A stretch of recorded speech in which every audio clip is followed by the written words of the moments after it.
So much. As you just heard him say, the precipitation may be gone from this storm. The ice will melt very soon, but the impacts of this storm are still being felt all across the Pelican State. The North Louisiana Red Cross says they now need volunteers to help them with folks who are still needing a place to stay warm.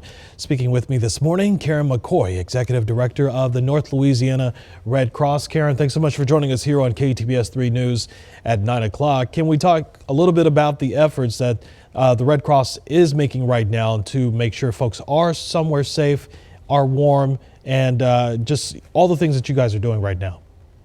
Absolutely. Thank you so much for having us on here. Yes, as soon as we saw, as you guys did, this weather headed our way, we started preparing to help our neighbors in need. When we have weather like this and potential for long-term power outages, we know there's going to be a big need for warming centers and shelters. So that's when we got with our partners, our local government officials, the Office of Emergency Preparedness, and said, what can we do to help out those that will need a warm place to stay? So we've helped partner with some of these warming centers and also opened a couple of our own shelters to help those get in out of the cold. And what that means for us is that we need volunteers. We are in dire need of our volunteers here in the local community to help their neighbors. And so we're really having a push for anybody that would be interested in volunteering to join one of our just-in-time trainings that we have coming up. Karen, can you talk a little bit about the need not only for those volunteers to help you out with those warming centers, but during typically these cold snaps, we also see a lot of house fires as well. After the firefighters leave, it is the Red Cross volunteers who become essential lifeline for those victims of those fires. Do you also need volunteers to help out with those families impacted by fires? We absolutely do. So that's our number one disaster year-round, believe it or not. And when you come into cold weather time like we are now, an event like this, it is absolutely, our phone rings more than ever during this time. So we call them disaster action team members, is what we call them, DAT members.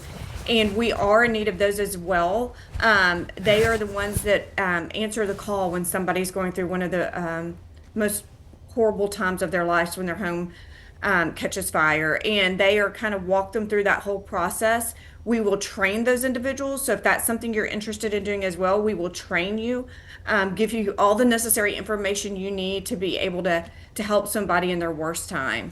Karen, real quick before we go, if folks are interested in volunteering after seeing this, what's the best way for them to sign up and do so?